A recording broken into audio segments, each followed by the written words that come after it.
అభ్యర్థన పూర్తి కాగానే అతని చుట్టూ ఉన్న పంచాగ్నులు ఒక్కసారిగా ఉవ్వెత్తున ఎగసిపడుతూ అతని చుట్టూ వ్యాపించాయి. వ్యాసుడు కళ్ళు మూసుకుని చేతులు జోడించి ఓం గం గణపతయే నమః, ఓం గం గణపతయే నమః, ఓం గం గణపతయే నమః అని ప్రార్థించాడు.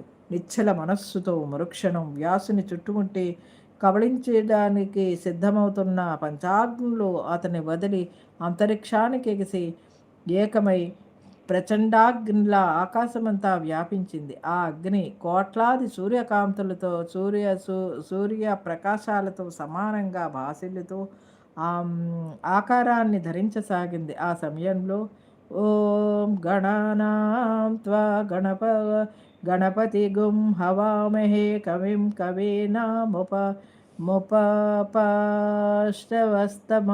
జ్యేష్ఠరాజం బ్రహ్మణం